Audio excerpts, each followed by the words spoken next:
கை கீழே போகணும். ஓகே, நேராக வந்துடுங்க. மேலே போங்க, நேராக வந்துடுங்க. ஓகே, எல்போஸ் மடங்கக்கூடாது. சைடில் ஒரு வாட்டி பண்ணி காமிக்கிறேன், அப்போ தான் உங்களுக்கு தெரியும் எல்போஸ் எப்படி மடங்காமல் பண்ணுறேன். ஓகே, உட்காந்தும் பண்ணலாம், ஞாபகம் வச்சுக்கோங்க. First regular front arm twist பண்ணலாம். ஒரு கை மேலே போகும், ஒரு கை கீழே வரும். ஓகே, இப்போ இந்த கை மேலே போட்டோம், இந்த கை கீழே, அடுத்த கை கீழே வரும். Okay, that's it. Reverse front arm twist எப்படி பண்ணுறோம்னா ஒரு கை மேலே ஒரு கை கீழே பார்த்துக்கோங்க. இப்போ பிடிச்சிக்கோங்க, ராடோ துணியோ நினச்சிக்கோங்க. இப்போ இப்படி வரும் பாருங்கள். ஒரு கை மேலே போடுதா, ஒரு கை கீழே.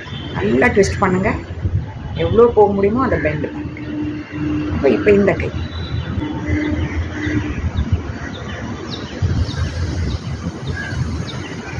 ஓகே, இப்போ அடுத்த வேரியேஷன் இந்த ஆர்ம் ட்விஸ்ட்லேயே பார்த்தீங்கன்னா ரிங்கிங் ஆர்ம் ட்விஸ்ட். அதாவது நல்ல ஈர டவலை நல்லா புழிஞ்சா எப்படி நம்ம பண்ணுவோம் அந்த ஆக்ஷனை பண்ணி பார்க்க போகிறோம். அதுக்கு கையை நீட்டிலாம் வச்சுக்க வேண்டாம். கையை இப்படி வச்சுக்கோங்க, ஒரு துணி பிடிச்சிக்கிற மாதிரி நினச்சிக்கோங்க. ஒரு ஆர்ம் கொஞ்சம் ஸ்ட்ரிச் பண்ணிக்கோங்க, எல்போஸ் லைட்டாக பெண்ட் இருந்தால் பரவாயில்ல. இந்த கையை உடம்போட வச்சுக்கோங்க. இப்போ ஒரு ஈர துணி இருக்க மாதிரி நினச்சிட்டு நல்லா புழிவோம். ஓகேவா? அவ்வளோ நல்லா புழிஞ்சு ரிங்கிங் மூமெண்ட் கொடுக்குறோம் பாருங்கள். எஸ், நல்லா புழிங்க. ஓகே, எஸ், ஒரு 5 டைம்ஸ் பண்ணுங்க. ஓகே, இப்போ இந்த கையை மாற்றிக்கலாம். இப்போ இந்த கையில் இப்படி துணி வச்சுக்கிறோம்.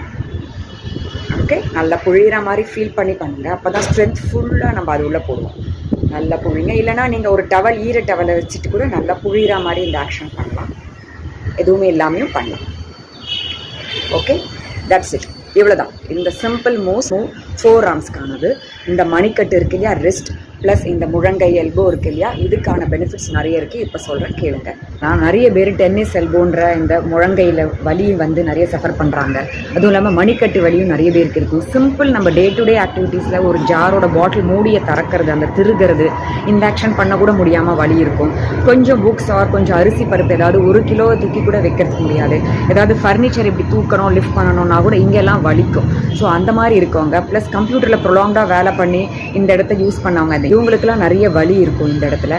அது இல்லாமல் பிளேயர்ஸ், அதாவது டென்னிஸ் பிளேயர்ஸ், கிரிக்கெட் பிளேயர்ஸ்லாம் இந்த யூஸ்வலாக இந்த ரேக்கெட் யூஸ் பண்ணி பேட் யூஸ் பண்ணி எல்போஸ் பெயின் ரொம்ப வந்திருக்கும். இந்த டென்னிஸ் எல்போன்ற கண்டிஷன் அவங்களுக்கு இந்த ஆர்ம் ட்விஸ்ட் பார்த்தீங்கன்னா ரொம்ப பெனிஃபிஷியலாக இருக்கும். அது தவிர இது வராமல் இருக்கிறதுக்கு நம்ம ரெகுலராக பண்ணிகிட்டே இருந்தோம்னா இந்த மணிக்கட்டு ப்ளஸ் முழங்கையில் இருக்கிற போன்ஸோட ஸ்ட்ரெஸ்ஸை குறைச்சி நம்ம நல்ல ரிலீஃப் கொடுக்க முடியும், பெயின் வராமல் பார்த்துக்க முடியும். ஓகே, இவ்வளோ ஒரு சிம்பிள் மூவால் எவ்வளோ பெனிஃபிட்ஸ் இருக்குன்னு புரிஞ்சுட்டு இருப்பீங்க. இதை நீங்கள் ப்ராக்டிஸ் பண்ணிகிட்டே இருங்க. நாளைக்கு நான் புது அப்பர் பாடி மூவோட வந்து உங்களை பார்க்குறேன். அது வரைக்கும் stay tune to my channel FITTY50. Bye.